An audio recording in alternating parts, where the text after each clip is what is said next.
اللہ تعالیٰ فرماتا ہے غیروں سے، غیر مسلموں سے حسن سلوک کے بارے میں کہ لا ینہاکم اللہ عن الذین لم یقاتلوکم فی الدین ولم یخرجوکم من دیارکم ان تبروہم وتقسطوا الیہم ان اللہ یحب المقسطین۔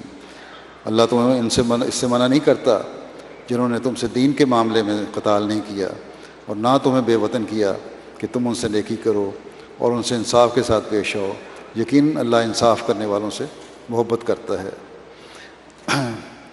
ایک روایت میں آتا ہے کہ حضرت جابر بن عبداللہ نے روایت ہے، انہوں نے کہا کہ ہمارے پاس ایک جنازہ گزرا، نبی کریم صلی اللہ علیہ وسلم اس کے لیے کھڑے ہو گئے اور ہم بھی کھڑے ہو گئے۔ ہم نے کہا یا رسول اللہ یہ تو یہودی کا جنازہ ہے۔ آپ نے فرمایا جب تم جنازہ دیکھو تو کھڑے ہو جایا کرو۔ حضرت مسیح موعود علیہ الصلوۃ والسلام فرماتے ہیں کہ عام خلق اللہ کی ہمدردی کرو اور اپنے نفسانی جوشوں سے کسی کو مسلمان ہو یا غیر مسلم تکلیف مت دو، وہ نہ زبان سے، نہ ہاتھ سے، نہ کسی اور طرح سے۔ فرماتے ہیں اپنے ہم وطنوں کو نصیحت کرتے ہوئے، اور یہی نصیحت ہماری باقی دنیا کو بھی ہے کہ وہ دین نہیں ہے جس میں عام ہمدردی کی تعلیم نہ ہو۔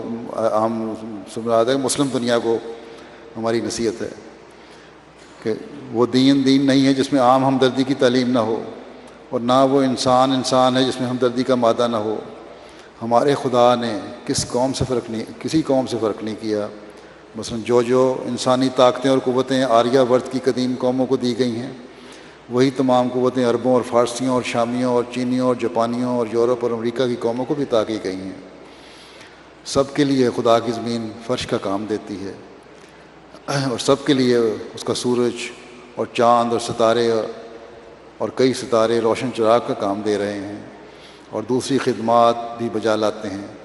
اس کی پیدا کردہ عناصر یعنی ہوا اور پانی اور آگ اور خاک، اور ایسا ہی اس کی دوسری تمام پیدا کردہ چیزوں، اناج اور پھل اور دوا وغیرہ سے تمام قومیں فائدہ اٹھا رہی ہیں۔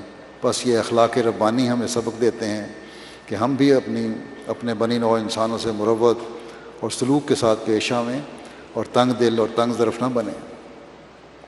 بس یہ ہے اسلامی تعلیم جس پر ہم نے عمل کرنا ہے اور ہمیں عمل کرنا چاہیے، اور چاہے دوسرے جو مرضی کہتے رہیں۔ اور یہی پیغام ہے جو ہم نے دوسروں کو بھی دینا ہے کہ یہی چیز ہے جو دنیا کے امن کی ضمانت ہے۔